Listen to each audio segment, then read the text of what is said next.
सैकड़ों बरस पहले पोलैंड के एक गांव में एक लोहार रहता था। उसका बेटा साइमन बड़ा वजीहा और ज़हीन था, मगर साथ ही बहुत सुस्त और कामचोर भी। वो कोई काम नहीं करता और इधर उधर आवारा घूमता रहता। जेब खर्च मिलता तो चुटकियों में उड़ा देता। बाप ने बहुत समझाया, मगर उसके रास्ते न बदले। आखिर एक दिन तंग आकर बाप ने उसे जरा सजा दी। उसके हाथ में एक तलवार पकड़ाकर कहा, जाओ बादशाह की फौज में भर्ती हो जाओ, मैं अब तुम्हारा खर्च नहीं उठा सकता। साइमन को घर से निकाल दिया गया। वो महल के गिर्द पहरा देने वाले सिपाहियों में शामिल हो गया, लेकिन उसकी सुस्ती और कामचोरी जस की तस रही। एक बूढ़ा लालची सिपाही उसका साथ रहने लगा और साइमन अक्सर उससे अपने घर की दौलत का बढ़ा चढ़ाकर जिक्र करता। बूढ़े सिपाही ने लालच में आकर साइमन को मशवरा दिया, अपने बाप को खत लिखो कि तुम्हें बड़ी नौकरी मिल गई है, पैसे मंगाओ। साइमन को बात पसंद आई। उसने झूठा खत भेजा। बाप ने खुश होकर पैसे भेज दिए। वो भी चंद दिनों में उड़ गए। फिर दूसरा खत, मैं कोतवाल का नायब बन गया हूं। फिर तीसरा, मुझे कोतवाल बना दिया गया है। हर बार बाप पैसे भेजता रहा, जबकि साइमन एक मामूली सिपाही ही था। आखिर उसने चौथा खत भेजा, मैं वजीर बन गया हूं। ये सुनकर साइमन के बाप को यकीन हो गया कि अब उसका बेटा बड़ा आदमी बन गया है। वो बीवी को साथ लेकर राजधानी पहुंचा। बादशाह की सवारी गुजर रही थी, मगर जुलूस में साइमन कहीं न दिखा। सिपाहियों में किसी ने बताया, साइमन, वो तो एक मामूली पहरेदार है। साइमन का बाप गुस्से से भर गया। वो सीधा कोतवाल के पास गया और उसे नौकरी से निकलवाकर अपने साथ ले आया। गाड़ी में उसके हाथ पांव बांध दिए। साथ ही बूढ़ा सिपाही दूर से सब देख रहा था।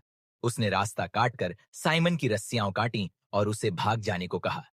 जंगलों की राह लेकर किसी और मुल्क निकल जाओ, यहां ठहरना ठीक नहीं। साइमन जंगलों और शहरों से गुजरता रहा। चलते चलते उसने बांसुरी बजाना सीख लिया और इतना माहिर हो गया कि कोई भी सुनता तो झूम उठता। एक दिन उसे दो महल नजर आए, पहाड़ पर एक उजाड़ महल और उसके नीचे शीशे की तरह चमकता सुंदर महल। लोगों से मालूम हुआ कि पहाड़ी महल में एक जालिम बादशाह का भूत रहता है।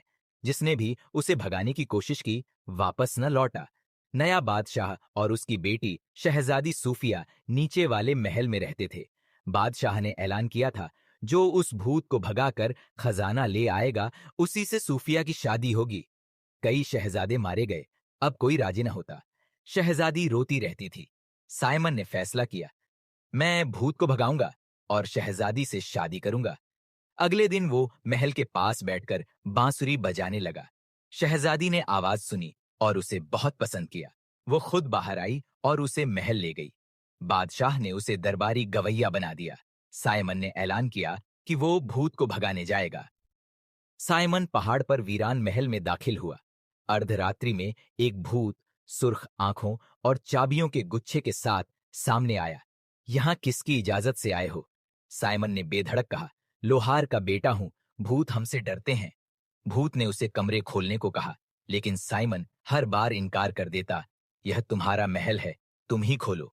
हर कमरे में कुल्हाड़ी रखी थी और दरवाजों के पास इंसानी ढांचे पड़े थे, यानी जो लोग ताला खोलते हुए भूत के हाथों मारे गए थे।